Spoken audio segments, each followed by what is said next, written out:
실패가 없는 미국식 성공 이야기. 벤저민 프랭클린은 82년생에 동안 기업가, 연구가, 발명가, 외교관, 작가라는 5개 직업을 가졌다. 프랭클린은 필라델피아의 모범 시민이었다. 소방관제를 도입하고, 보도를 깔고, 도서관을 세우고, 야간거리 순찰제도를 만들었다. 그리고 병원, 경찰, 대학이 들어서도록 했다. 그는 이런 다양한 삶을 살면서 신과 세계를 알게 되었다. 그리고 미국에서 전설적인 왕들로 거론되는 최상류층 인사들과 식사를 했고, 1776년 미국 독립선언문에 자신의 서명을 넣었다. 프랭클린은 인쇄업자로 사회적 경력을 쌓기 시작했다. 그는 영감 형식의 가난한 리처드의 달력으로 재산을 조금 모았다. 이것은 교육 혜택을 받지 못한 시골 독자들을 위한 작품으로 날씨 같은 실용적인 가이드와 교훈적 내용을 담고 있었다. 경구를 많이 사용해서 근면과 겸손도 가르쳤다.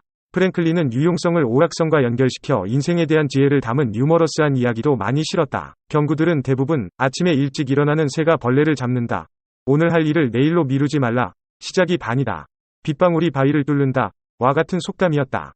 근면, 겸손, 절약, 합리적 시간 분배, 노력과 청고도윤리를 강조했다.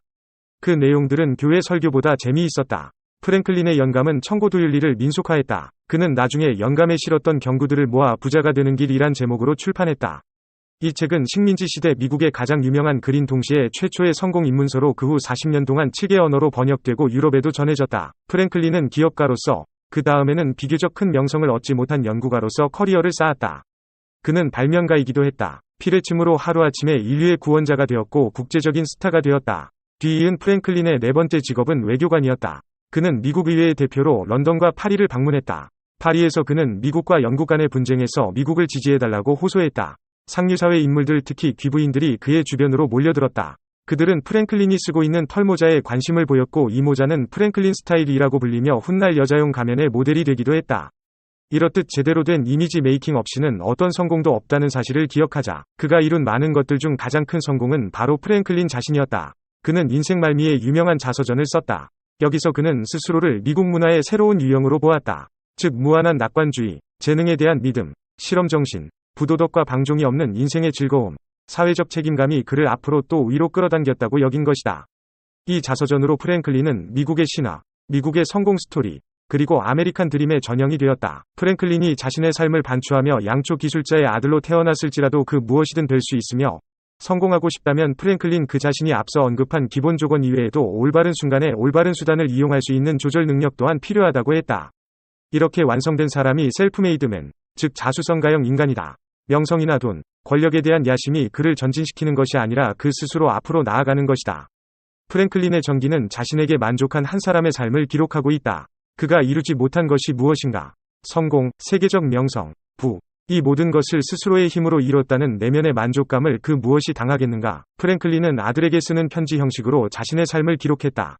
하지만 이 기록은 실제로 대중에게 더 많이 소개되었다. 프랭클린의 아들뿐 아니라 후대 미국 후손들에게 그의 전기는 성공을 위한 입문서 역할을 했다.